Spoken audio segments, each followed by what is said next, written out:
Hola, ¿qué tal? ¿Qué tal? ¿Cómo le va? Buenas tardes. Voy a estar en un minuto nada más con José Chocobar, integrante de la organización Barrios de Pie. No quiero dejar el capítulo hambre.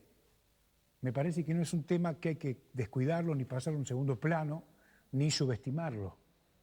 Por eso es que lo he invitado y quiero escucharlo para ver realmente en qué situación estamos hoy en la provincia de Jujuy. En un minuto voy a estar con él. El tema de la semana ha sido la Oficina Anticorrupción. La Oficina Anticorrupción es un circo que le cuesta a usted 18 millones de pesos. El disparate ha llegado a tal punto de locura que los ciudadanos terminan citados para rendir cuenta. Los ciudadanos, mientras los funcionarios, que son los que hacen, no rinden cuentas. ¿Se da cuenta? Por eso digo que la Oficina Anticorrupción, así como está planteada, no sirve para absolutamente nada. El problema gravísimo en Jujuy es la corrupción sistémica. De manera que cualquier aparato anticorrupción se termina licuando en esa corrupción sistémica. Esa corrupción estructural termina de alguna manera afectando a todos los organismos de control. Es por eso que nada funciona. Se fagocita todo. La corrupción es igual a, mire, para que usted lo entienda más claro, tome nota, le voy a dar una fórmula. La corrupción es igual a monopolio más discrecionalidad menos responsabilidad. ¿Se entendió? Esta es la fórmula. Por eso nada es creíble, porque no hay sinceramiento político de que el problema existe, ¿se da cuenta? Las políticas anticorrupción deben tener un enfoque de doble vía, ¿sí? No este circo montado por el señor Morales. Cuando hablo de doble vía, me refiero a un esquema anticorrupción en donde gobierno y sociedad civil trabajen juntos. Un gobierno normal transparenta, divulga sus acciones, además rinde cuentas, actúa ante los ojos de todos y promueve la participación ciudadana. Y en ese contexto de doble vía, como le acabo de explicar, la sociedad civil vigila, monitorea, verifica y, lógicamente, que todo esto se hace mediante el acceso a la información, realizando auditorías o veedurías sociales. Morales plantea un esquema único y dependiente del poder político. Esto explica la falta de confianza pública porque la oficina en cuestión es un brazo de la administración política. ¿Se da cuenta? Un Estado fuerte es aquel capaz de limitar el propio poder. Aquí ocurre todo lo contrario. Fíjese lo que hace el señor Morales. Capítulo jueces. En vez de autolimitarse, esto es otro escándalo, en vez de autolimitarse, no, opera para seleccionar los jueces. Y lo mismo ocurre, ¿sí? Lo mismo ocurre en otros ámbitos, no solamente en ese, en otros ámbitos se autolimita también. En la selección de jueces, como le decía, y en la creación de los organismos de control. Esto no se resuelve con los actuales instrumentos así como están, sino mediante un gran acuerdo social anticorrupción. No hay otra salida, no es una terminología abstracta. Este organismo debe tener representación vinculante de la gente, representación vinculante. Todo el esfuerzo que hace el sistema político para terminar con la supuesta corrupción o impunidad es un circo. Ya he dicho en más de una oportunidad que el problema de nuestra democracia tiene que ver con la representatividad o la representación. De manera que las circunstancias exigen una sistemática rendición de cuentas Es tan grave la situación que hay que profundizar en la rendición de cuentas, porque estamos en tiempos de vacas flacas. Pero así como está planteado el sistema, no sirve, es circo. 37 años de circo. Me parece que llegó la hora de la gente. Punto. Vamos a conversar con José Chocobar, que nos está esperando. ¿Cómo le va, José? Gracias por venir. Hola, ¿cómo estás? Bien, todo bien. Bueno, cuénteme, ¿sabe qué? Estoy preocupado por el tema del hambre. ¿Esta es una imagen producto de la ficción o realmente tenemos que estar preocupados por la cuestión? No, nada más lejos de la ficción, es algo que se vive cotidianamente y que se va agudizando con el paso de los meses. Nosotros, aparte de tener un trabajo territorial con merenderos y comedores, medimos y pesamos a chicos semestralmente, hacemos el peso y talla en nuestros diferentes merenderos y mensualmente hacemos un seguimiento de los precios de la canasta básica de alimentos en los negocios de proximidad. O sea que nosotros cuando hablamos del hambre no lo hablamos solamente como una sensación, sino que también generamos datos para defender por lo que salimos a pelear, digamos. La situación es muy compleja y lo que es más difícil de entender es la indiferencia del gobierno, que ve la política social como la entrega a particulares de bolsones.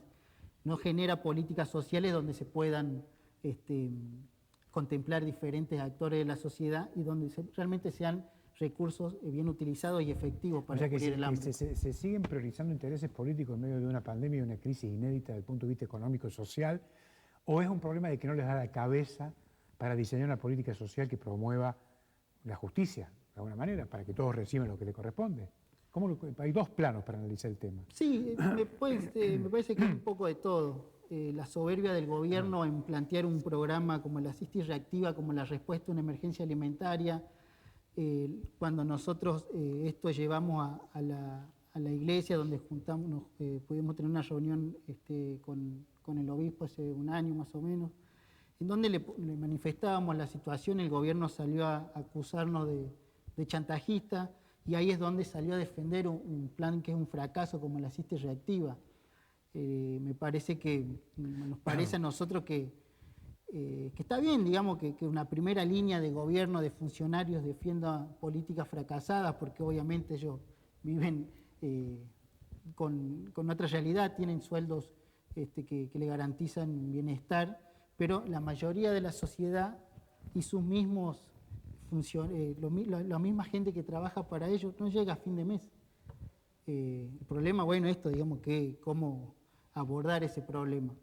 Me parece que son momentos para salir a marcar estos errores, llamando al diálogo siempre, pero el gobierno ya tuvo un primer periodo donde no pudo solucionar eso, en donde se montó sobre un relato que,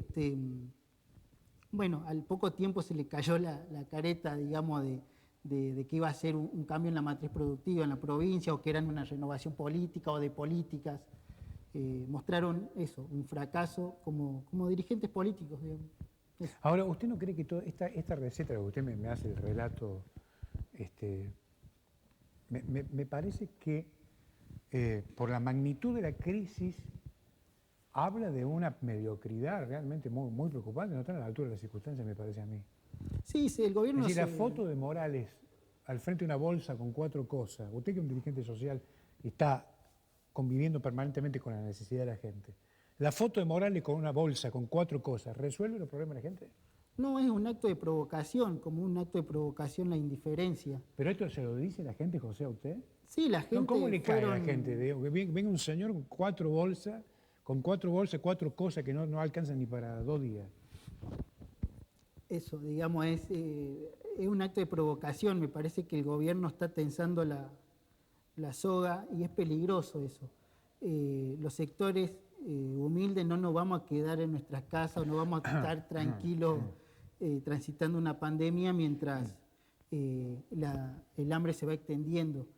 Hace unos meses hablábamos de malnutrición, hoy hablamos de la profundización del hambre No queremos que eso se naturalice y mucho menos que se extienda en nuestros diferentes barrios. Para eso, bueno, nosotros tenemos todos los canales de diálogo abiertos, pero con un diálogo sincero, porque el gobierno muchas veces llama al diálogo que quedan en promesas, digamos. Entonces, bueno, eso, me parece que el fracaso del gobierno provincial no nos tiene que llevar a nosotros un fracaso como sociedad. Nosotros no nos podemos permitir que una generación de chicos se alimente mal y que después tengamos por cualquier situación un colapso sanitario. Aquí hay un fracaso primero individual y después un fracaso colectivo, provocado por la propia mala praxis del gobierno. Bueno, pero nosotros como sociedad... ¿Lo leen así usted o no? Sí, pero nosotros como sociedad no podemos permitir eso. ¿Y eso cómo se impide? Hay que organizarlo. ¿Cómo? Hay que organizarse. Ajá. En los diferentes ámbitos, en los sindicatos, en los colegios, en las universidades, en el barrio. No hay que estudiar mucho la historia para darse cuenta que los cambios no lo hacen los gobiernos, lo hace la sociedad en su conjunto organizado de forma colectiva, desde una demanda particular o algo general. Las cosas no van a cambiar por sí solas. Eso también lo demuestra la historia. Ahora, ¿usted no cree que tenemos un problema muy, muy serio, muy grave de representatividad en el sistema democrático? Sí, es parte de la mediocridad con la que... O sea, porque usted me dice, esto se resuelve con nosotros organizándonos. Pero simultáneamente, ese colectivo que se organiza es el que financia a los que están para resolver los problemas que no los resuelven. Es que ahí hay como una suerte de contradicción, me parece a mí. Sí, en realidad no sé si hay una suerte de contradicción, me parece que hay intereses que se cruzan. Uno no puede desarrollar unas demandas de igualdad o de equidad en una sociedad cuando uno mismo no la practica y cuando uno individualmente, digamos, no hace cosas para que eso garantizar, digamos. Uno no tiene que contrariarse con los valores o con los discursos que uno no tiene. Un amigo me decía el otro día que la ética se tiene que reconciliar con la política, ¿no? Porque es algo que, digamos, de la boca para afuera todos somos Che Guevara, pero a la hora de ponerle los puntos a estos tipos, te acomodan un carguito y te olvidas del Che Guevara. Entonces, ahí me parece que hay que apuntar. ¿Usted cree que hay un poco de hipocresía en todos lados? Sí. Del sector, pues digo, del sector de la primera línea de funcionarios del gobierno, no esperamos nada, porque son tipos que viven otra realidad, por el tipo de vida que tienen, porque tienen que defender algo, porque son orgánicos, no sé.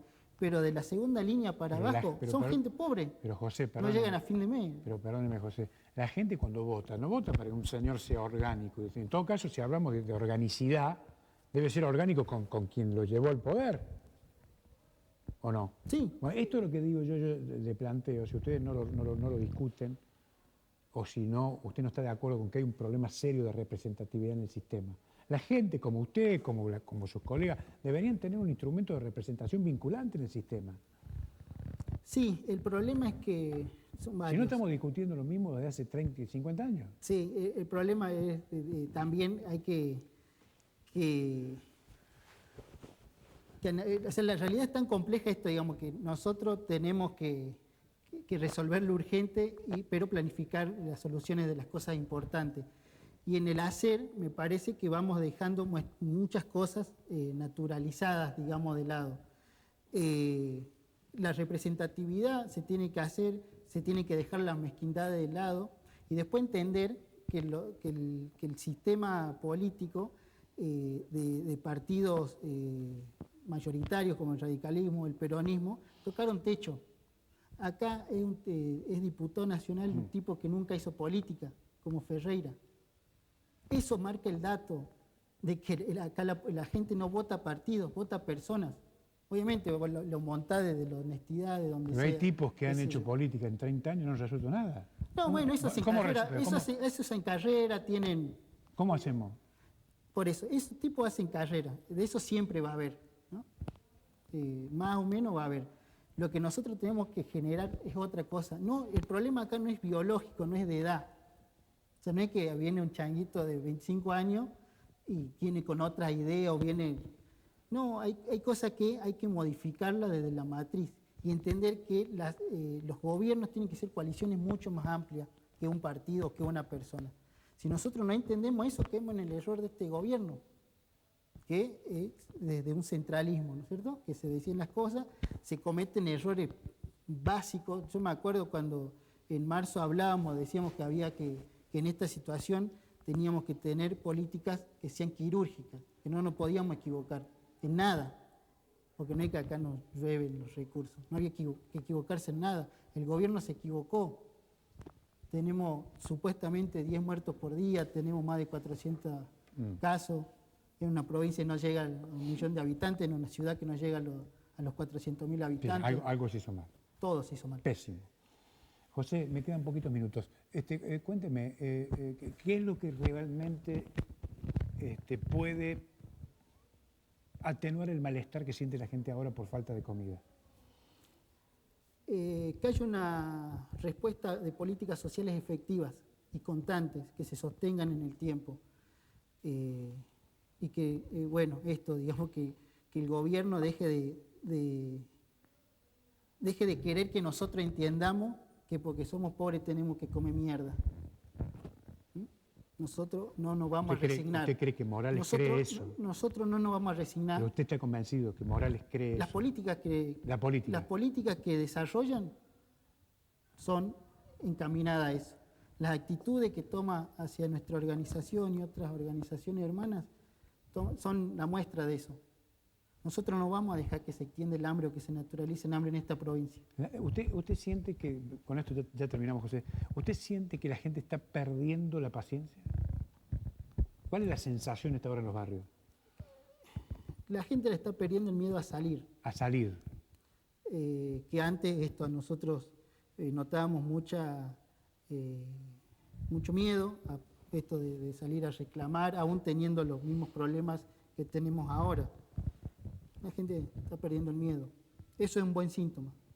Eso es un buen síntoma. La gente no tiene que quedarse en su casa a esperar que las cosas se solucionen.